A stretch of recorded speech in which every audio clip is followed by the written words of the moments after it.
to even imagine the days in which we live right now. It's daunting to see people dying left, right, center.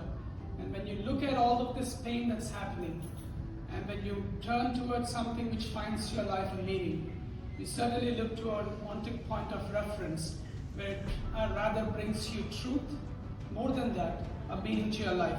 I want to turn your attention to the book of 1 Chronicles chapter 4, verses 9 and 10. And this is about a man who was only inscribed into the Bible once, but you see how his life started, and I want you to remind a couple of things as we head into worship this morning time.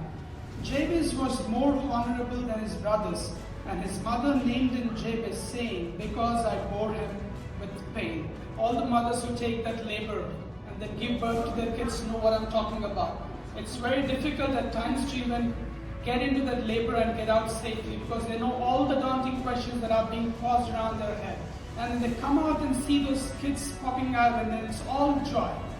All the pain that was there a while ago is taken away, because the hope and the joy that's given into your hands as a gift by God brings a great life and purpose, great meaning and purpose to your life. And this is what happens. Jabez's mother bore him in pain. And then when it goes on to write the next word, it's so fascinating to see what Jabez asked. And I want you all to remember these things this morning time. Now Jabez called on the God of Israel, saying, oh, that you would bless me indeed and enlarge my border, and that your hand might be with me, and that you would keep me from harm, that it may not pain me. And God granted him what he requested.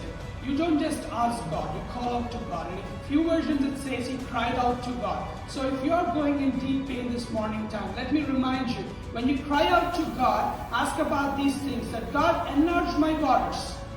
Make sure that you enlarge my territories. And when he does that, he makes sure he gives you everything that you desire for. At the same time, when you seek for blessings, always see that the hand of God is upon you. Ask him that the God, that your hand be upon me, and that you enlarge my territories and bless me. And finally, Jabez goes on to ask something very prominent and important, and that you would keep me from harm, and that you would take away my pain. And I'm going to tell you something before I close here. Here's my closing statements for this morning. Pain is inevitable.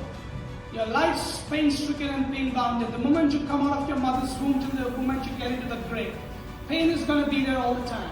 But when you look at a point of reference, and when you start making the point of reference as your source of truth, the pain that's given to you can be bearable. Just like how the mothers go into the labor room knowing that they come out safely with a gift of joy in their hands. The same way when you run into the arms of the Father, he will take away your pain, but he will make sure that his hand is always upon you.